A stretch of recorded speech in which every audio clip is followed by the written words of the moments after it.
Thank you for joining us and welcome to another edition of Answers Network. I'm your host, Alan Cardoza. And for those of you that have been listening, sending in questions and comments, thank you so much. And please continue to help spread the word that every Monday from 11 a.m. to noon Pacific time, this show brings on special guests that can inspire, educate, and in some cases entertain, while bringing answers and options to making our lives happier, healthier, and more successful. Now, remember, if you can't listen live, all of our shows, including this one, can be found at answers.network. And I'd really appreciate it if you would all do me a wonderful favor. Please forward one of our shows to your social media groups and to someone you know who can benefit from a particular subject. This is one powerful way that we can make a positive difference together. And I guarantee you, if you know anybody that either has tweens or has younger children that will be tweens soon, this is one you definitely want to be listening to. So our question for today is also the title of our guest's new book, and that is, Who Are You? And What Have You Done with My Kid? Connect with your tween while they are still listening. The tween years, that uncertain time in a child's development that has many parents thinking they need to double down on academic focus and watch their children more carefully as they're exposed to more of the world through society and their peers. Now, what is a parent to do, though, when they're feeling so much pressure to watch their kids, yet they also want them to gain the confidence they need to move through the world successfully into their teens and beyond?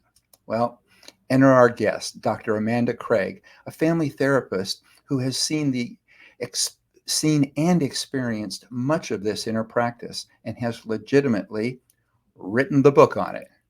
Now, in her 20 plus years as a family therapist, Dr. Craig has worked in a variety of settings, including research departments, juvenile correction facilities, high schools, Fortune 500 companies, substance abuse programs, and college classrooms. Now, a seasoned public speaker and published author of research papers, her awards and recognitions include Certificate of Appreciation from the New York State Division of Parole, a Certificate of Recognition from the Office of the Governor of Juvenile Justice, and the 2022 YWCA Darien Norwalk Women of Distinction Award. So, and last but certainly not least, she is a wife, a mother of two, and a woman of faith. Amanda, welcome to Answers Network. Hi, Alan. Thank you for having me today. Well, it is my pleasure. One of the things that I have some experience in is through my adolescent services company, or the one that I founded. We worked a lot with tweens and with teens.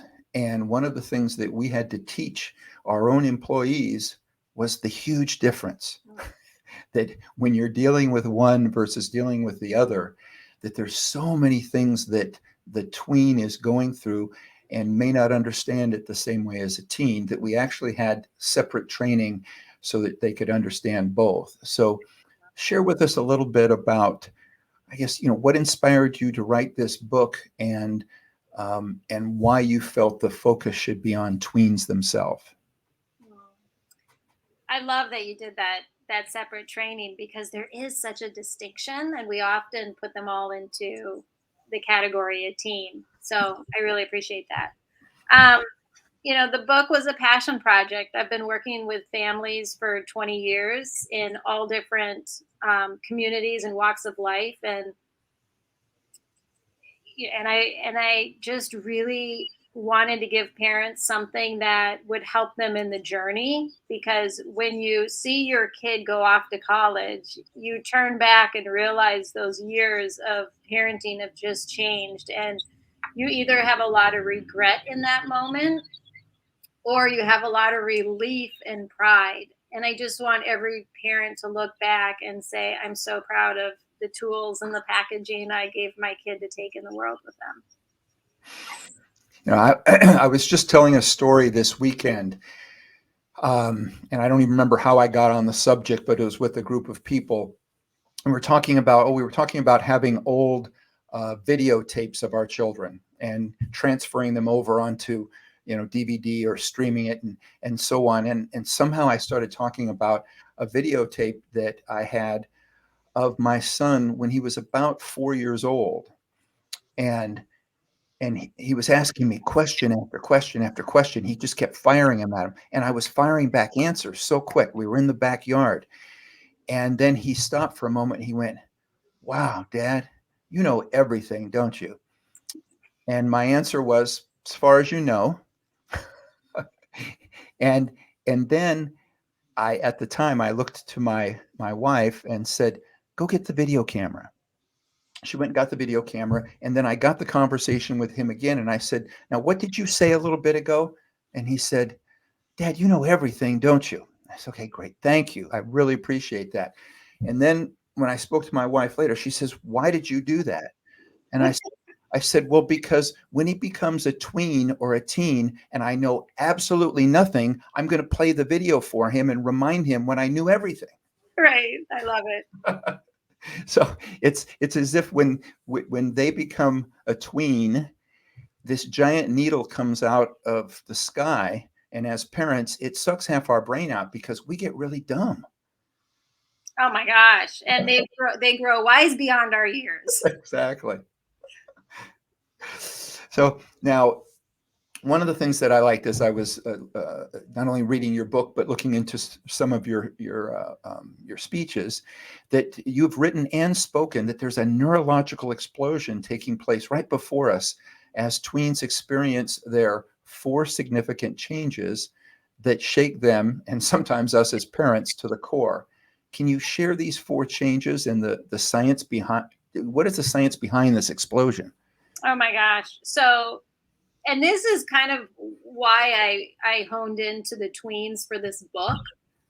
As I was doing my research, it became so clear that tweens, this 9 to 12-year-old period, is where our brain starts to change. In fact, it Mhm. goes through this huge neurosprouting, and all these new pathways start to develop by the second. And I mean, they are going through thousands and millions of changes and growth. And they haven't gone through this much growth and development in their brain since they were very, very young. Mhm. And so, how this comes out in their behavior is number one, their feelings are deeper and more complex. Number two, they are so aware socially of their peer group and what other people are doing. And because they're so still unsure, they think and egocentric, they think everybody is looking at them and Mhm. knowing everything going on in their brain, which we don't. But that's where they get a little insecure and unsure. Yep. And then the fourth piece is, and this is really key for this 9 to 12, they just don't have any wisdom or experience yet to make sense of all of these new complicated nuances. So, whereas later a 15-year-old will have had peer conflict, will have been bullied on the bus, will have been in the school lunchroom for years, tweens are really just leaving that second, third, and fourth grade parallel play Mhm. into this brand new space. So how as parents can we help them? In other words, how can we help them kind of work through these emotions that are brand new that they don't recognize without them feeling like we are trying to control them or do things that then make them want to rebel? Oh, for sure. So, one of the key to this stage, and whenever someone says, "What should I do about my tween?" I said, "Start with the tween." Right? Because the tween, we still have a seat at the table. They're Yeah. still interested in spending time with us. They're open to our feedback. They're open because they're so unsure. You remember when our kids are toddlers and, Mhm. we walk into the room and they're hanging onto our leg. But by the time we send them to kindergarten, they wave with a big smile and off they go.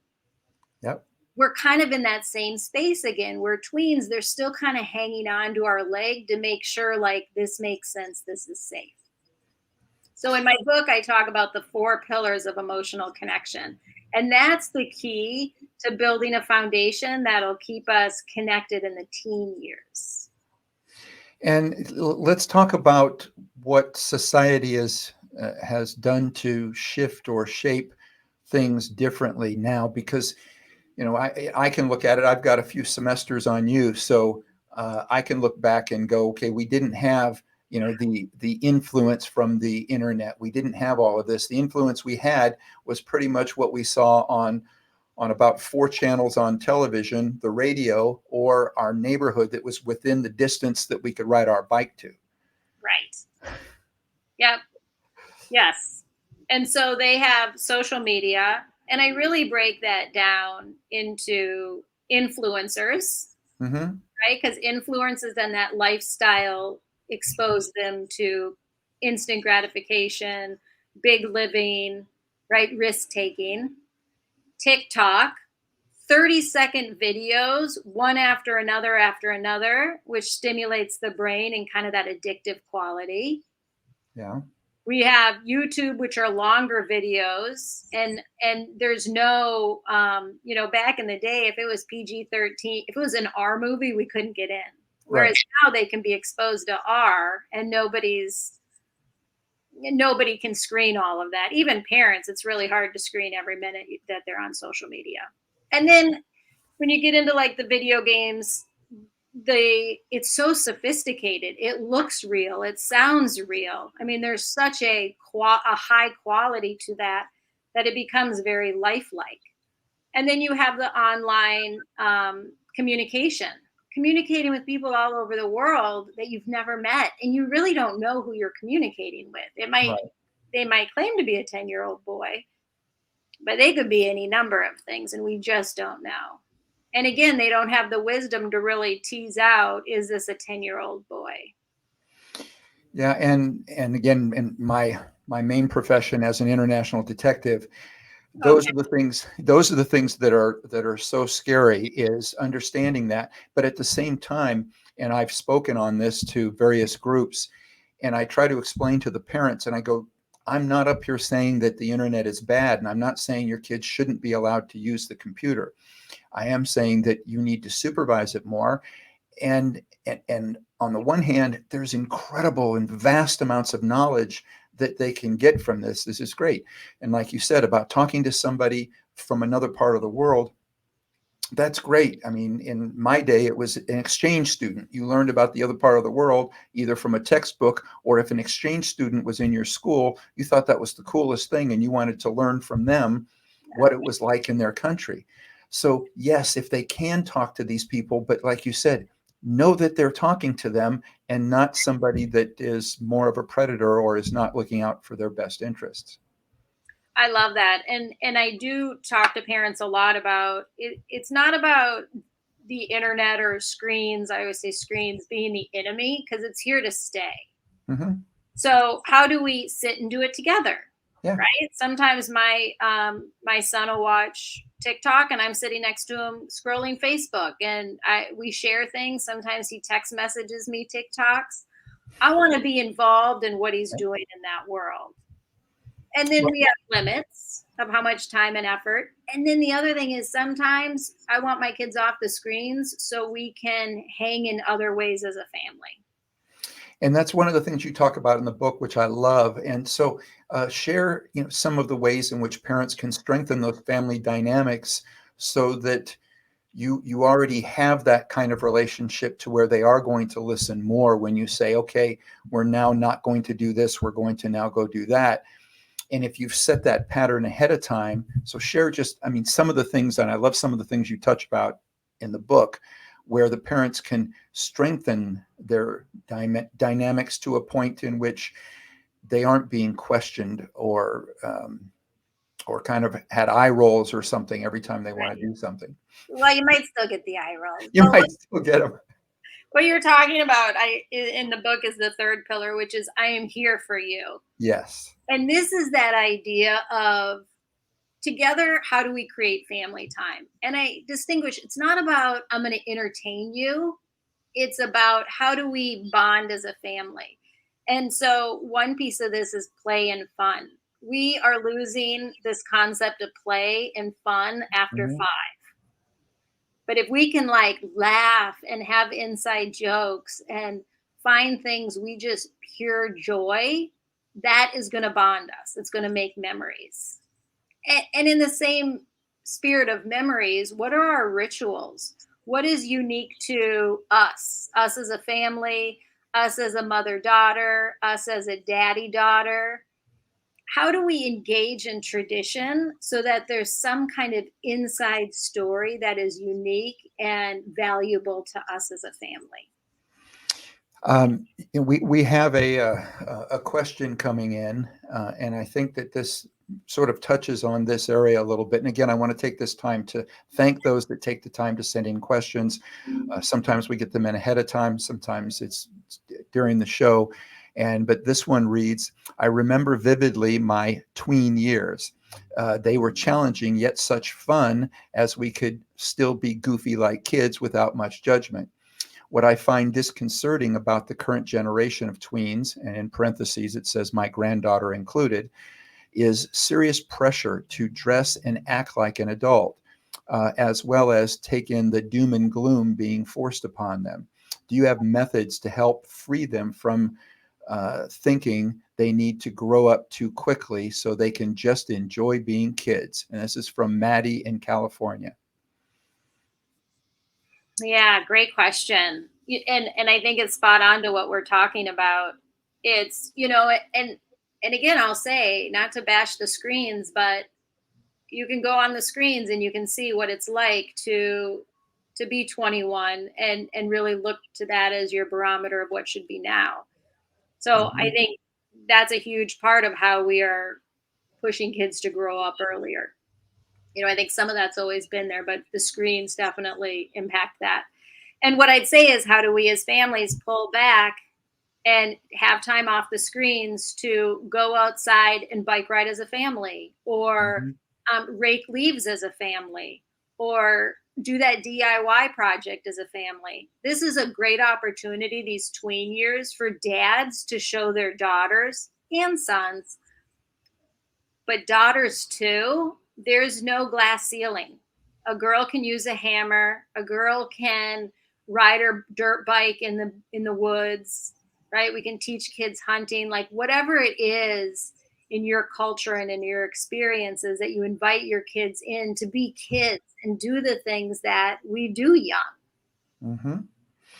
Yeah, That we are the ones, right, that kind of push that agenda, or don't, and then they go to their own devices. exactly. Yeah, and if we don't do that, unfortunately, there are plenty of other people out there that want to influence them into doing whatever they want.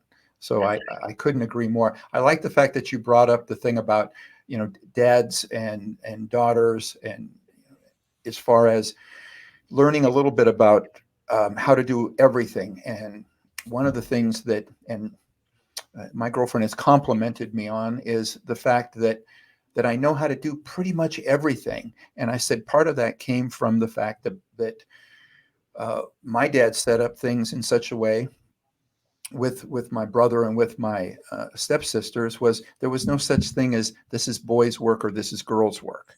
This isn't men's work or women's work. So it was we all did the dishes, we all raked the leaves, and you took turns on who washed or who dried or who raked and who bagged. But it was still a matter of it wasn't this we weren't being separated by okay, well you do this and you only do that. So and I think that's a great thing for parents to be reminded, I think. So I'm really glad that you brought that up. Thank you. It's so important. Hmm. So now let's talk a little bit about some of the additional mental health stressors, especially that tweens have to cope with as it now relates to these COVID lockdowns. Because as if it wasn't difficult enough, now after not having a social life and then trying to get together and go to parties and go to gatherings, it was hard enough to begin with. I can't imagine what it's like now if you missed 2 years and you've been stuck in your home with your parents, and then all of a sudden, okay, time to figure out how to socialize with my own age again. What have you seen in that area, and what can parents do to help get them through that? Yes. Fascinating. So I have a 13-year-old eighth grader at home. And so basically, he left school fifth grade, right, when COVID hit in that March, and then had first 2 years of middle school, six and seven, in Wow. COVID. And what's fascinating is typically those years are meant for spontaneous interaction, trial Hmm. and error, right? Peer relationships, getting like sweet new feelings for other peers, right? Outside of just friendship, but starting to feel a little something else, right? With that deeper, more Yeah. complex feeling. And so there was a lot of that was missed. And so now that, this feels like the first year back from COVID, post COVID, and what I'm finding is some of us are trying to make up for lost time. So we're Hmm. moving super fast. The world is kind of saying, okay, COVID's over, get back to work, get back to the office, get back to school, um, get to college. And so we're pushing this like fast paced agenda. And so, what I would say to parents and educators is one of the benefits of COVID was slow down, Hmm. right? There was a pace of life that is actually better for our mental health than the pace that's super fast. And so, for parents and educators to just slow down and let there be downtime, let there be boredom, let there be play, is going to be really important for our kids. All Also, right. I'll say to check in with them about their mental health. How are you doing? How is this going for you? What's working? What feels hard? Yeah. We're talking with Amanda Craig, and we're talking about her book, Who Are You? And What Have You Done with My Kid? So connect with your tween while they're still listening to you. We're going to take a break. We'll be right back. You're listening to or watching Answers Network. Founded over 30 years ago to meet the needs of families in crisis, West Shield has continually focused on resolving issues that negatively impact families and businesses. Our signature therapeutic transportation service helps to ensure that adolescents in crisis are safely transported to specialized schools, programs, and treatment centers with unsurpassed experience and success. We are supported by our full-service licensed investigation agency that has legally, professionally, and compassionately located hundreds of runaways and teens. We are experienced and qualified to help, offering solutions which may include referrals to our international network of top professionals in the fields of educational consulting, psychology, psychiatry, and investigations.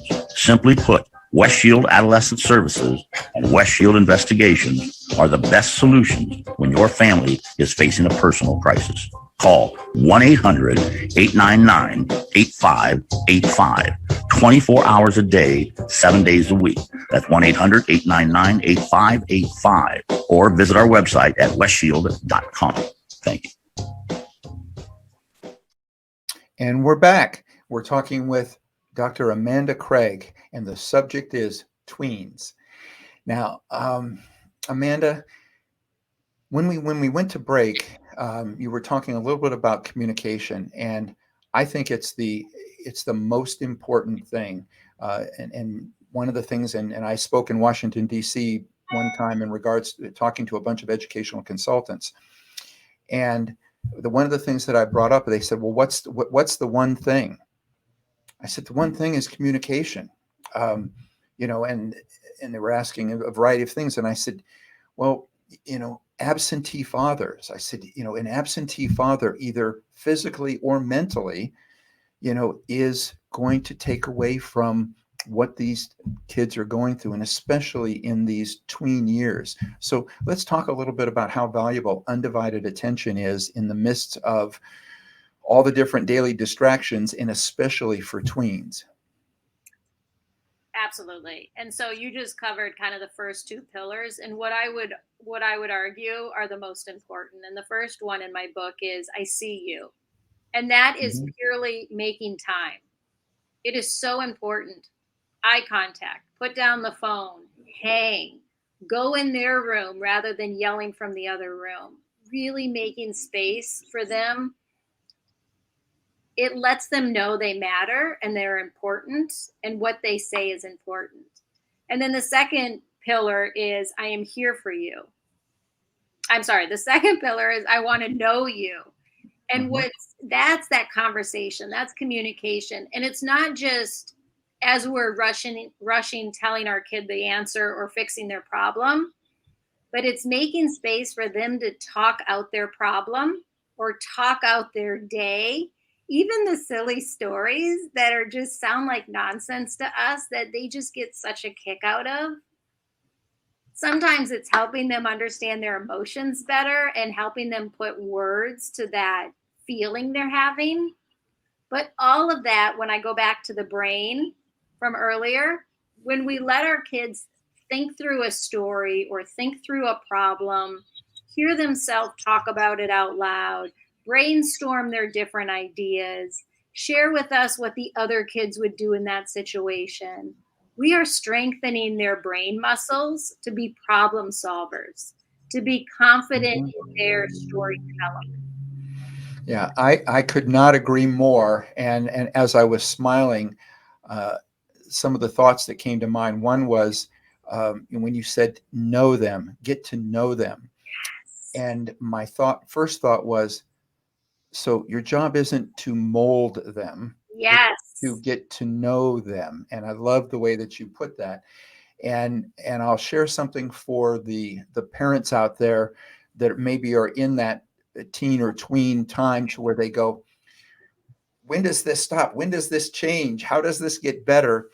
And I want to tell you, I have the greatest feeling. Um, One of my sons, he's in finance, but he also writes scripts. And he called me over the weekend just to say, Dad, I'm stuck on a particular scene, and I'd like to have your help in molding this scene. And so I put a lot of thought into it. We ended up having to sort of break and then get back on the phone at a later time. And I gave him my idea, and he thought it through and said, Dad, that doesn't work. It doesn't work, but you did give me an idea into how this other part of it now works. So you've helped me fix this one part, but we still need to work on that. And here's why your idea doesn't work. And he had a great explanation for it. And I mean, to all the parents out there, okay, that just warmed my heart so much. Number one, that he wanted to ask, he wanted my opinion, and yet he was man enough to say, I appreciate it, but that's not really where I'm going to go with it. It just doesn't get much better than that. Oh, you're so right. And you set that up. That wasn't a one day parenting choice. That was years in the making to get that call. Well, thank you. And yes, and that's why I'm telling the parents that it may not have been that way when he was a tween, or even a teen, but so know that your effort to continue to be there for them and to continue to um, know them and not mold them, it does come around later on. It does come back to you. Absolutely. I'm going to use that, Alan. I wrote that down. I'll give you Absolutely. credit. There we go. I love it. Um, so and along those lines, because I know that people can get discouraged. Again, I brought up earlier the eye rolls, and I know you talk about it in the book, but so share with the audience the importance of not getting discouraged or getting defensive when the teen rejects your attempt to do things together. Absolutely. And that's a great word, offended, right? Offensive. Hmm. Because of all the changes going on in their brain, they do toggle between offensive and like childlike and even like trauma tantrums Hmm. to things more adult like and more sophisticated thoughts. So, there is that we have to be patient with and know that that's normal development. Number one. And number two, I always say to parents, like, you're planting seeds, and some days it's going to work better depending on their mood and where they are and if they're hungry or tired. But a lot of what we do is planting seeds, and you Mhm. won't see the flower bloom until much later. And then the third thing that's really important for parents to understand is when you really offer time, and when you ask them about their emotions, or you give them a feeling word, or you invite them for movie night, know that each of those things are you offering, and they will receive that even if they don't take it. And because you're doing that, you only need to get it right 30% of the time. That's what our research tells Oh, us. wow. Yes. So there's a lot of times you can have a miss where they get mad and they storm out. You tried to fix it and they hated your answer. You yelled at them because you're at the end of your patience. As long as you repair those and you're offering all these other pillars of connection, you will actually continue this longer term connection. Well, that brings me to the other thought, which is um, self-care. So, Uh, as parents, knowing that this can be frustrating, and again, I know you touch on it in the book, but share some of the things that we as parents can do that's a level of self-care so that we don't let the frustrations get to us to the point that we are reacting in a way that isn't really appropriate for our children. I'm so glad you bring this up. This is always the area that gets less attention. It's always, what do we do for our kids? How do we do it? And then Mhm. that's it. And this piece around self-care is so important. And I talk about it in the book quite a bit, because and the airlines had it, right? Decades ago. It's like, put your mask on first and then you can Mhm. help your child. And if we don't put our mask on in life and have our own joys, have our own things that we do for fun, have relationships outside our kids, challenge ourselves and do hard things to accomplish new goals we have, we will be depleted and we won't be able to show up as much for child rearing or partnership. Again, that's a great point also, that when you brought up the part in regards to partnership. I think in so many times in which you have a marriage where, it's just the two of you. And so essentially somebody has all of outside of work, they have pretty much all of your attention. Right. And then the child comes around, and the child now is much more needy. So we tend to not give them 50%, but we maybe give them 80% of our time because we think that that's what they need. And your partner, that's another adult. So you figure, well, they can handle it. But I think that as this happens, and then what happens then when you have another child? Are you now giving them only a portion of that 20% that was only left to begin with? So let's talk about that part as well, about if you make sure that you're taking care of your partner, thinking about it, and I think you mentioned in there, you're not only taking care of your partner, taking care of yourself, but it's also what you're modeling for your children as well. I love that. I mean, not only are we better parents when we're connected with our partner, or even divorced parents co-parenting well, Hmm. but we feel better inside, we have a better relationship. And then what we're modeling for our kids is a healthy relationship. So when they start to get those sparks and those little giddy feelings, they're going to gravitate towards things that are familiar, which are going to be friendship they see in their parents, or laugh and play and fun that they see in their parents. And so we really want to nurture and take time for our marriage as well. And when we say the best thing we could say to our kids is, not tonight, I have a date. Daddy and I have a date. Yes, because now we're showing them how important that is. Yeah, That's I right. love it. Now, you just mentioned in regards to co-parenting, and unfortunately, we live in a society to where it's, almost everybody, there is some level of divorce that's involved. If you have 50% of the marriages getting divorced, but now you have that, you're taking that further out with Do you now come from a divorced family, and so on. Talk a little bit about how important it is about being on the same page to raise these kids to be as happy and healthy as they can be.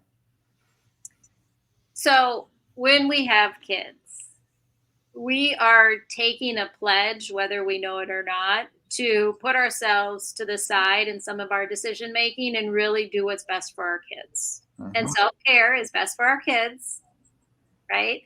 But the other thing that you're tapping into is if I choose to get divorced, it is still in my kids' best interest to recognize we are a blended family. Yep.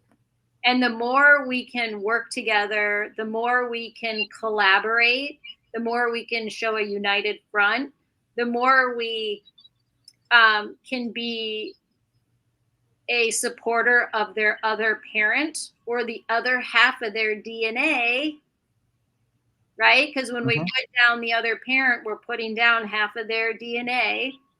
Good point. The more we will build a secure environment, a secure family system for them to grow up in. Yes. Again, and I know you touch on it, like one of your speaking engagements that I pulled up, that you had touched on that, and I think it's so important, and that parents understand that, that negativity or that putting down, and I love the way you put it, is that's half their DNA, and I hadn't thought about that. I just thought that, you want your child to not only be loved by as many of those around them, but to also love them, and to put, you know, bad thoughts in their mind or to continually bash the other one is hurting them so much more than what I think the parent that's doing that realizes. Oh, 100%. And what you're doing in their nervous system is making them feel uneasy, Hmm. right? They're actually unsure, insecure starts to come up. Am I safe? Can I trust this parent? And when they start to question whether they can trust their parent, they feel alone in the world. And that does show up then long term in their behavior and how they engage in romantic relationships later. Yeah, and makes perfect sense. Okay, we've got another question, more of a comment with a question that's involved. So this one comes in and it says, our tween was showing signs of confusion about his identity, which we felt was somewhat normal. Then he began telling us that he didn't like himself and that he was probably a bad person. When we asked questions about this, um, we learned that the school was teaching CRT curriculum. We're in opposition of this material and now find ourselves with no option but to take our son out of this school and arrange for homeschooling. Um, what are your thoughts on this topic? And this is from Pam in Maine. So interesting. The schools are taking a more active role in health education, sex education, and now we're getting into sexual orientation or gender identity. Some of that is hitting the curriculums in the school. And then we're also seeing more media, Mm-hmm. right? More social media addressing these topics. One of the things she's saying that is right on is be curious, ask questions. It's Mm-hmm. not unusual for a tween to start wondering, um, I have a best friend. Do I like her? Like, is she a romantic interest? I don't know. What's the difference between a best friend and a romantic interest, do you think? Right? Getting them to ponder some of that stuff. The other thing with curriculums, often when a school's in motion, unless there's a big pushback, they will continue to move forward. So I'd get really curious with kids around what messages they're taking from that. What are these? Where is the child getting the message around their self worth? Some of those statements around "I don't like myself," those are self worth questions. Yeah, exactly, and very concerning. So, I think with the CRT, that's I think are referring to the critical race theory curriculum, which unfortunately appears to um, to suggest that it appears to be telling them that although you don't know it, you have biases that make you a bad person. And, and I think that is not the school's job. And I believe that's what Pam is relating also, is that, and it's unfortunate that it would get to a point to where you feel like you have to homeschool your child if the school system itself, if the public system itself is not listening to the parents and what the parents believe is best for their kids. Right. If the taxpayers, I'll say this though, and I do feel strongly about this. When a school system or a kid next door are offering our children something we do or don't believe in, it opens up a conversation. Sure. Now, before I even get to the conversation, I want to make sure I'm really educated on what is a critical race theory? What is this whole movement? What do I believe in? What don't I believe in? So again, first I have to step back and kind of know what part of this makes sense to me and what my value system is around it. Mm-hmm. But even if it's something I don't believe in, it offers a great opportunity for me to talk with my kids around, wow, what are you picking up? What do you understand about that? Here's kind of what I think. Do you believe this or that? What that's talking about, critical race theory, are these 3 bullet points. Do you believe in any of those? Actually, and this is important, I don't think it means that. I hear you heard that statement at school, or that's what you took away. From my understanding of CRT, here's what I believe it to be. Would you agree or disagree with that concept? So there are so many times our kids are going to come home with misinformation or things we don't believe in. And instead of us telling our kids wrong, bad, ick, no, I can't believe it, how dare they? And we may feel all those things. Those are for our partner. Right. For our kid, it gives us the opportunity to open up a really important discussion, because this is something they're going to be talking about for years to come. And we just had a conversation on one of my mom's group where the moms were all posting questions on college applications around DEI. Mm-hmm. And all colleges, just about all the colleges on this listserv, right, was coming in with, how have you been exposed to inclusivity? What projects have you been involved with that have diversity components? So whether you believe in the critical race theory or not, more importantly is be educated, educate our kids so that as they move through, they know how to move in circles different from theirs. Yeah, and I like that. And I also like the fact that the questions that you were using are ones that don't have a yes or a no answer. And I don't know if everybody else was picking up on that, but I wanted to draw a highlight on that. So if you're asking your child, what do you think about this? Then that gets an answer that's not yes or no, as opposed to, do you agree with that? They can say yes or no. But if you ask, what do you think about it? And that was something that I also did. And it would, instead of saying, did you have a good day? And it was, what was the most interesting thing that happened today? Or the next day it might be, what was the most exciting thing? What was the strangest thing you saw today? But something to get them to think outside of yes, no, or I don't want to talk about it. One of the questions we don't ask enough is, what was fun in your day? Yes. And then the other question I love with tweens are this or that. So did your teacher say this, or was she more saying that?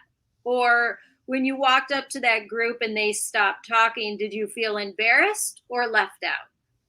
Good point. It helps them start to cultivate language and stories around their experiences.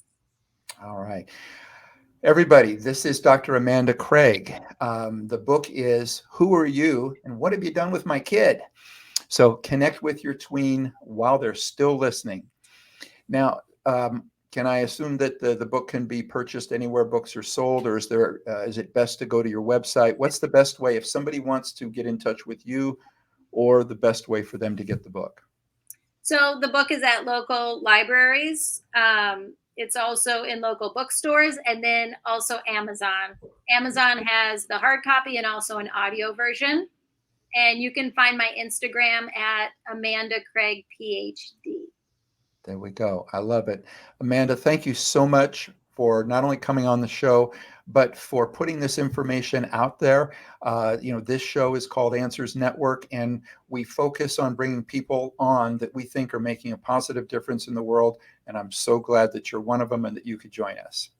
Thank you. It was lovely being here. I love what you're doing. All right. Thank you. And for everybody out there, be with us next week, because we're going to be joined by Deborah Corey, and she's going to discuss her new book, See It, Say It, Appreciate It.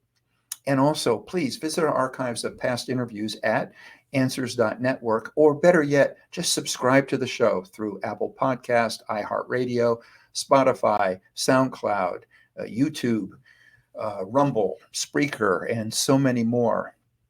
And the next time that you're on Instagram, Facebook, or Twitter, remember, stop by our page, check out some of our latest posts, and if you like them, please like us and spread the word. Now, for everybody out there, be good human beings, and be with us again next week on Answers Network.